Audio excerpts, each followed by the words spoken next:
Everything that lives must one day die, right? Well, maybe not everything. Consider the Hydra. It's named after a many-headed monster from Greek mythology. Chop off one head and two grow in its place. That myth isn't too far from the real Hydra's death-defying abilities. They're cousins to jellyfish. See the resemblance? But Hydra live in freshwater. Its body is a hollow column with walls only 2 cells thick.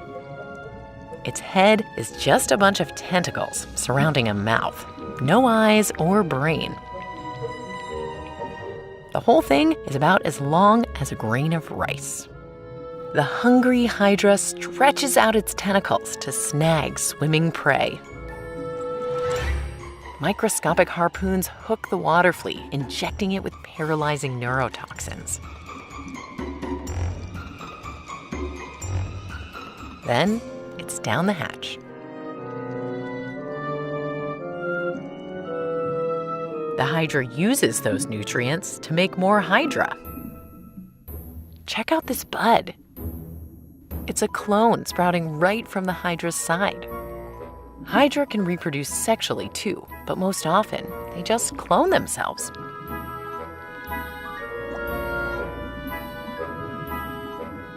Chip off the old block. Hydra are constantly regenerating their own bodies too, replacing all of their cells every 20 days.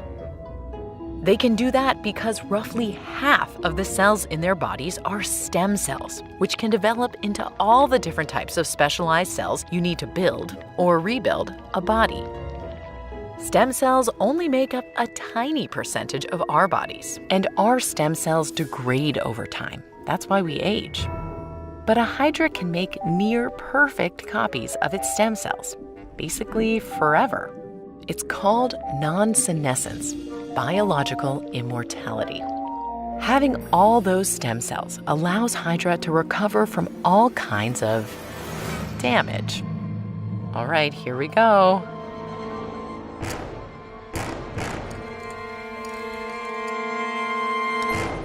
No body? Not to worry. No head? No problem. As long as the chopped off chunk has some stem cells, it's ready to regrow. In a couple days, the severed head has a new body. And the foot, it's got a brand new head. Soon, they'll both be as good as new, except for maybe some lingering trust issues. To test the limits of their ability to recover, researchers came up with an experiment.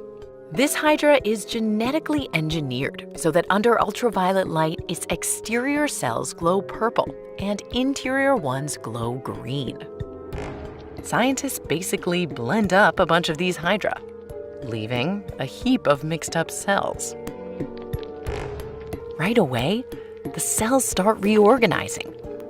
Those purple outer layer cells migrate out. The cells from the inside squirm back into the center. The Hydra dumps cells from the interior to restore its hollow shape. The stem cells start dividing and differentiating to rebuild the rest of the animal. Soon a head starts to form. Sometimes a few little heads compete to be the new top. After a few tumultuous days, what was once a mixed-up pile of cells takes on a familiar shape. Researchers hope to harness Hydra's ability to regenerate, to someday slow human aging, or even regrow damaged organs. Maybe this tiny monster will one day show us the way to the mythical fountain of youth.